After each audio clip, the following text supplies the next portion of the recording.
వేసవి కాలం త్వరలోనే ప్రారంభం కానుంది. మార్చి రాకముందే ఎండలు భగ్గుమంటున్నాయి. ఇక పుచ్చకాయల సీజన్ కూడా మొదలైంది. పుచ్చకాయలు మార్కెట్లో విరివిరిగా దొరుకుతున్నాయి. మండే ఎండల నుంచి రిలీఫ్ ఇవ్వడానికి పుచ్చకాయను మించిన పండు ఉండదు. పుచ్చకాయలో దాదాపు 92% నీరు ఉంటుంది. ఇది జ్యూసీ ఫ్రూట్లలో మన శరీరానికి అవసరమైన విటమిన్స్, మినరల్స్ పుష్కలంగా ఉంటాయి. దీంతో చాలా మంది పుచ్చకాయను ఎక్కువగా కొని ఇంటికి తెచ్చుకుంటారు.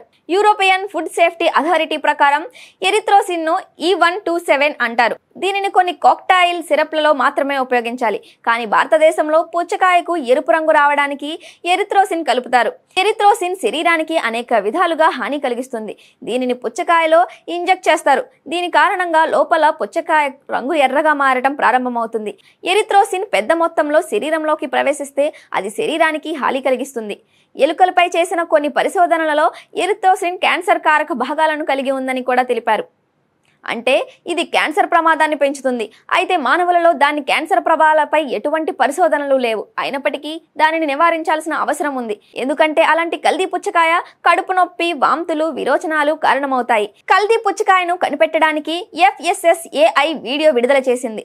సింపుల్ టెస్ట్ ఫాలో అవడం ద్వారా కల్తీ పుచ్చకాయను కనిపెట్టవచ్చు. మీరు ఒక పుచ్చకాయ కొనడానికి వెళ్ళినప్పుడు ముందుగా దాని ముక్కను కోసి ఇవ్వమనండి. ఆ తర్వాత ముక్కపై దూదితో లేదా టిష్యూ పేపర్తో అక్కడక్కడ రుద్దండి.